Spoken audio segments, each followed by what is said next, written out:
老美这下真的慌了。随着近些年中国航母以及新型战机的频频亮相，美国国防部声称将在2024年实现第2艘福特级航母的服役。然而，很多人不知道的是，中国也将在同年放出3款神秘武器。首先就是我们期待已久的歼35，虽然在2023年的迪拜航展上亮过相，但那应该只是外贸型的，真正服役型的应该还要等到2024年。歼35最大的特色，除了隐身和垂直起降外，其装载的雷达系统也十分让人着迷。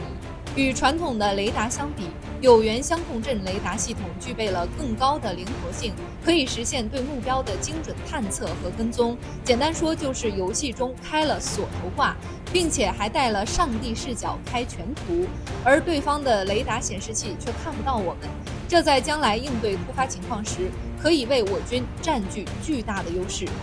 除此之外，歼35还具备了全天候的作战能力，空中战、对地攻击、电子信息战和反舰作战都不在话下，其携带的导弹也是多种多样，增加了战机的使用多样性。而在机动性方面，中型歼35依旧有着优异的表现，全矢量推力发动机的设计能够应对各种复杂的作战环境。那么除了歼35，我国还有哪2款杀手锏武器呢？老美这下彻底慌了，中国新一代核潜艇竟然全是看不懂的黑科技。对于战略核潜艇来说，排水量不是首要目的，能隐藏自己才是最主要的。毕竟能被发现的核潜艇也不能称为战略核潜艇了。而目前的096型核潜艇正处于海试阶段，预计将会是我国核潜艇的集大成之作。根据曝光的信息来看，096型核潜艇在外形采用了更加平滑的设计，减少了水下运动时的水声和压力信号，一定程度上提高了隐蔽性。在动力推进系统上，采用新一代的减震消声技术、新型核反应堆以及无轴泵喷推进，提高了潜艇的机动性和静音性能，在水下噪音可以维持在90分贝，而老美的海狼级核潜艇都只能压缩到95分贝左右。除此之外，096型核潜艇将配备更先进的武器系统。据了解，096装载有16到24个导弹发射筒，每个单元能装1枚巨浪3导弹，而巨浪3导弹相当于30万吨的 TNT， 射程可达12000到14000公里，可以达到老美的任何一个战略目标。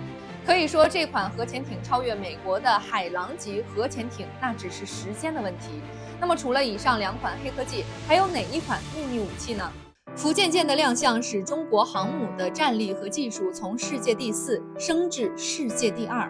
福建舰会备受关注，最主要还是因为上面搭载了电磁弹射器和平直甲板。与蒸汽弹射系统相比，电磁弹射系统具有跨越性的进步，是大国海军未来的必备选择。而这项技术也不难，目前只有美国和中国有。俄罗斯的国防部长心里也挺着急，于是在2023年访华时，特地跑去了中国造船厂参观，说不羡慕那是假的。而这项技术为什么会让没有的国家羡慕呢？其实还是因为它的工作原理优势太大了。我们都知道，航母上的舰载机起飞是需要一定距离的，航母的甲板就那么长，为了能让战机顺利起飞，不掉入海里，设计师们想尽了一切办法，最后想到了在跑道尽头将飞机弹起，等同于助跑起跳。而电磁弹射器的弹射高度比传统的蒸汽弹射器更快、更高、更容易起飞，这自然而然就成了首选。